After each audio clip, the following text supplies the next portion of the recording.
que é o verbo etógrafo. Enfatologia, 10ª linha. Por favor, aprofundar. O convívio sadio com a adrenalina. Agora, ó, uma coisa engraçada.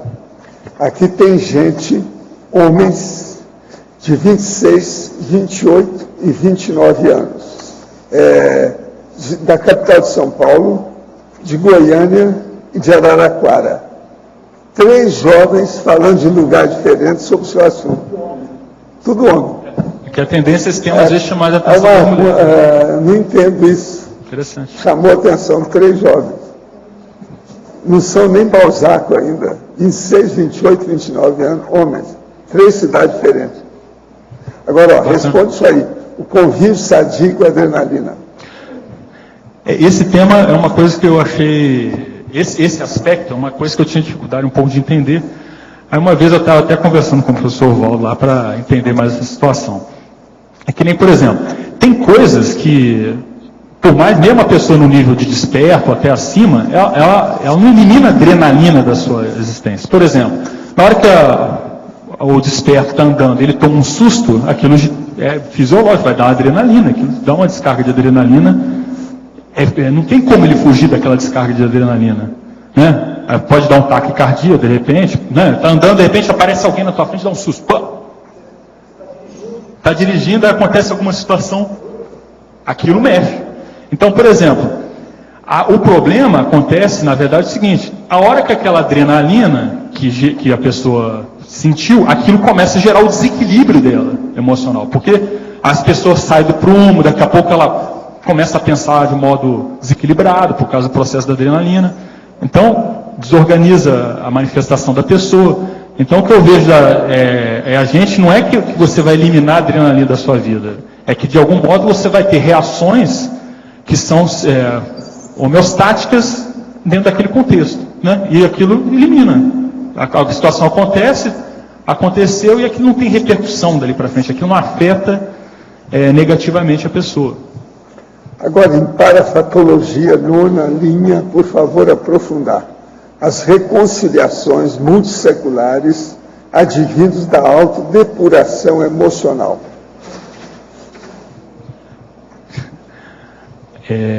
O que acontece é que nós não somos assim um ser isolado. Nós estamos ligados a outras consciências, consciências, consciências. E quando a gente começa a mexer com as emoções, e essa depuração vai sendo mais profunda, eu até coloquei aqui essa questão do temperamento, né? Que a pessoa começa a mexer com as emoções, aí ela começa a mexer lá no temperamento dela. Aquilo começa a mudar. Se a gente parar para pensar, o que é a pessoa que perguntou isso, eu faço uma pergunta para ela. O que você acha que te causou interprisão grupocármica aí nas vidas passadas? Pensa, não foi provavelmente as coisas do seu temperamento, essas emoções descontroladas aí que a pessoa tinha, os processos instintivos? Então, na hora que você começa a mexer com isso, isso começa a repercutir na sua assistência, na relação com as pessoas que você tem. Muitas vezes, assim, até a gente tem falado aqui da pré-intermissiologia, até que ponto a gente não precisa de ter uma vivência de mudança pessoal, emocional, de temperamento, para a gente ter autoridade moral para fazer assistência para alguém, que, por exemplo, é do nosso passado. Se a gente continuasse sendo a mesma pessoa que era, será que a gente teria autoridade moral para chegar e fazer algum resgate? Eu acho difícil. A pessoa tem que ter uma reciclagem íntima para ela conseguir chegar lá, e não vai ser, às vezes, nem com as palavras que ela vai ajudar a pessoa, às vezes vai ser com as suas energias, com a sua nova forma de se manifestar, né? O autoexemplo real. Eu vejo que é por aí. Professor, no final do ano entrarei em férias. Penso em realizar em casa 30 dias consecutivos da técnica da imobilidade física Vígio. Porém, ainda pisco muito durante a técnica e engulo de vez em quando. O que indicaria para me preparar antes da aplicação da técnica para superar esse gargalo?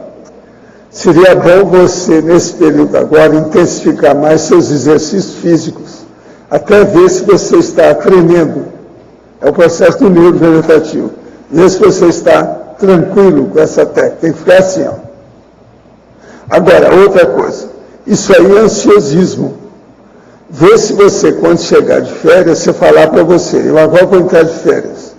Não tenho nenhuma responsabilidade, não tenho nada marcado, estou livre.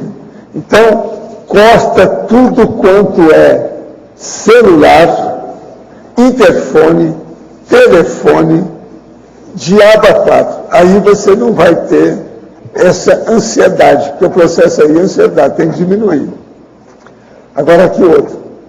Tenho treinado minha energia por alguns meses e estou sentindo a necessidade de uma ajuda, pois pensamentos ruins invadem minha cabeça. Já cheguei ao ponto de quase desmaiar somente pelos meus pensamentos e emoções. Não sei como fazer remédios, porém venho praticando algo semelhante com EV.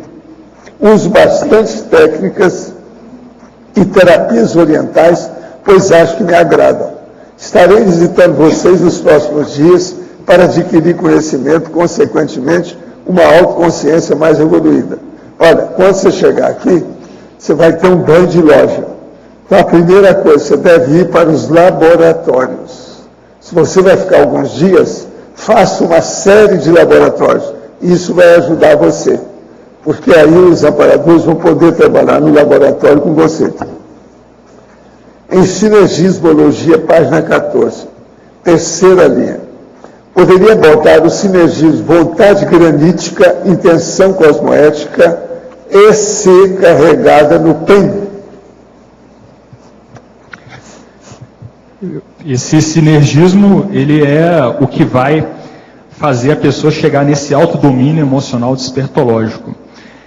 Porque, veja bem, a pessoa, para ela poder fazer reciclagem, mudança, ela tem que ter vontade, né? Para mudar hábitos, por exemplo, a pessoa tem que ter vontade. A questão de reações, de reatividade, a gente pode encarar ela também como um hábito da pessoa. Um mau hábito, mas é um hábito. A pessoa é habituada a reagir em determinados contextos. Eu me lembro até que, às vezes, quando eu ficava lá em casa, morava com meus pais, o meu irmão, às vezes, ele fazia certas coisas comigo, né? Porque ele já sabia que eu ia reagir de determinada forma. E eu também fazia com ele, né? Não adianta jogar só a culpa para ele.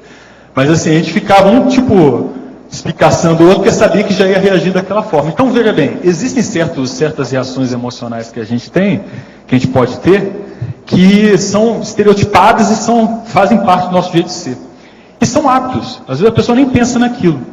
Então é importante a pessoa ver, vou mudar esse hábito. Da mesma forma que eu vou mudar meu hábito alimentar, né, minha rotina de exercício, eu posso mudar meu hábito de sentir, de emoções. E uma das coisas que ajuda muito nessa mudança de hábito é justamente essa condição da cosmoética. Porque, em geral, se a pessoa tem ainda emoção mais instintiva, se ela for a fundo, ela vai ver que tem anticosmoética na história.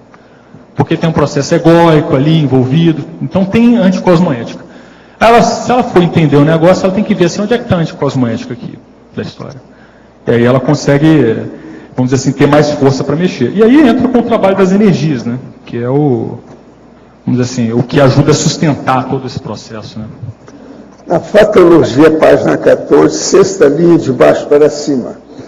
Poderia nos informar o domínio funcional do sistema nervoso periférico? O pessoal por aí costuma culpar o sistema límbico quando a situação sai do controle. Que esse sistema límbico ele tem relação com as emoções, né, mais instintivas, mais do nosso lado bicho. O sistema periférico é isso que o Sorvaldo, né, fala, né, da mão, que a pessoa está lá tremendo.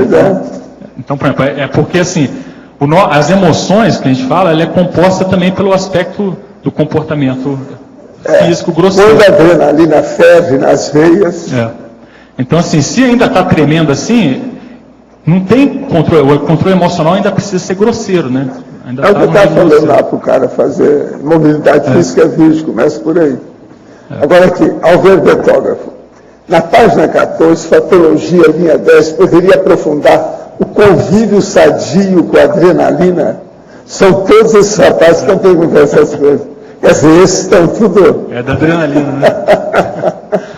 Três lugares diferentes. O que a gente pode dizer é o seguinte, tem adrenalinas que dá para conversar, tem adrenalina que a gente tem que cortar, né? Então, por exemplo, a técnica da imobilidade física vídeo, né, que é aquela técnica da pessoa sentar numa cadeira, ficar lá 3 horas parado, né,